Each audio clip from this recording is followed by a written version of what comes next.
And welcome back to the WHHI Daily News. We have Ken Fisher with us. He is the CEO of the Fisher House Foundation. Ken, you are coming to us via Zoom in New York City. It's great to have you on, and we're going to jump right into the importance of caring for and supporting our veterans throughout the year, beyond just Veterans Day, which is November the 11th, which is coming up in a couple of weeks. Why is that so critical?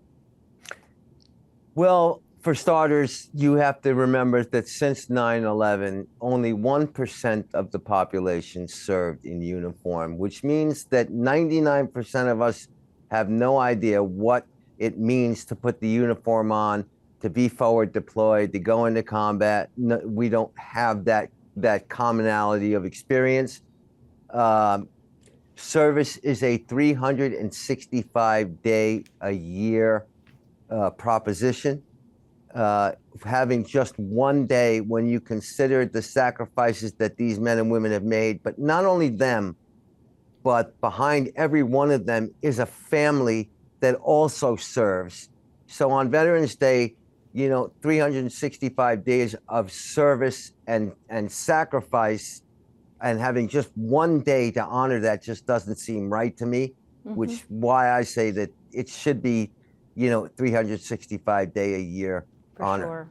For sure. Now we're going to jump right into the foundation and what you support. You build comfort houses. So if a military person, a veteran, has been injured, is in the hospital, you provide a home, kind of like a Ronald McDonald House, for that family to stay in free of charge while that veteran is being served. That's right, Robyn. The houses are free of charge, but it's not just the financial burden that these houses take away from these families at their most stressful time. These families come from all over the nation with two things in common. One, a loved one who's in the hospital, and two, they can't afford a hotel room. When they come into a Fisher House, regardless of the size, because the houses range, from 5,000 feet, the original houses, now to 16,000 feet, 20 rooms, the support system that formed in the smaller houses just kept as a constant, regardless of how big the houses evolved into. So the families support each other. They quickly learn that they are not alone, that they're not going through this alone. So not only have you removed the financial burden, but you have put them in a situation where there's people going through exactly what they're going through, which helps their healing, which makes them better caregivers, and ultimately makes the patient a better patient.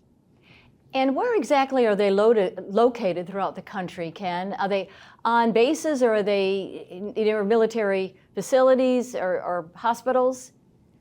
We're in military healthcare facilities and veteran healthcare facilities. Right now, we are in 32 states, but we are in the major population centers as far as veterans care is concerned. We, there's in some cases, there are multiple Fisher Houses depending on the hospital and who the hospital serves. So we've got all of the level 1 polytrauma centers around the country. We've got multiple Fisher Houses there. They get the most difficult cases.